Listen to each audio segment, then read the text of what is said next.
महाराष्ट्रातील जनतेच्या आरोग्याशी खेळणाऱ्या आणि अन्नपदार्थांमध्ये भेसळ करणाऱ्यांवर अन्न व औषध प्रशासनानं कठोर कारवाईचा बडगा उगारलाय।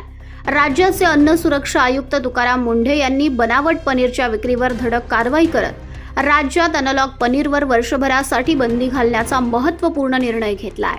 या संदर्भातील आदेश अधिकृत राजपत्रात प्रसिद्ध करण्यात आलाय।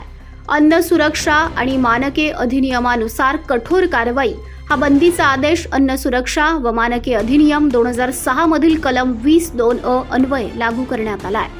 FDAच्या नियमांनुसार पनीर हा एक प्रमाणित अन्नपदार्थ असून त्यात दुधातील स्निग्धांश असणं अत्यंत आवश्यक आहे। दुधातील स्निग्धांशाऐवजी वनस्पती तेल, वनस्पती स्निग्धांश किंवा अन्य दुग्धेतर घटकांचा वापर करून तयार केलेलं उत्पादन हे कायद्यानुसार दुग्ध संदर्भातील अनलॉग ठरतंय।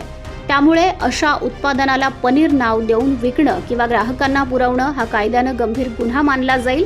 हॉटेल, रेस्टॉरंट आणि केटरर्सवरही निर्बंध या निर्णयाचा थेट परिणाम राज्यातील हॉटेल, रेस्टॉरंट, भोजनालय, क्लाउड किचन आणि केटरर्सवर होणार आहे। कोणत्याही अन्नपदार्थात अनलॉग किंवा नॉन डेअरी पनीरचा वापर करणं, त्याची साठवणूक करणं, विक्री करणं किंवा ग्राहकांना ते सर्व्ह करण्यास पूर्ण बंदी घालण्यात आली आहे। ग्राहकांना अस्सल पनीर असल्याचा भास निर्माण करून असे उत्पादन वापरणे ही शुद्ध दिशाभूल आहे। नियमांचं उल्लंघन झाल्यास संबंधित उत्पादन मिथ्याछापित मानलं जाईल। अशा व्यावसायिकांवर कायद्यातील दंडात्मक तरतुदींनुसार कारवाई केली जाईल।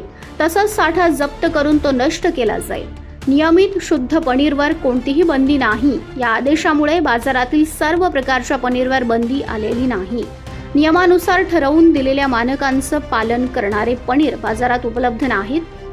फुल फॅट पनीर, निर्धारित निकष पूर्ण करणारे नियमित फुल फॅट पनीर सैल किंवा पॅकबंद स्वरूपात विकता येईल।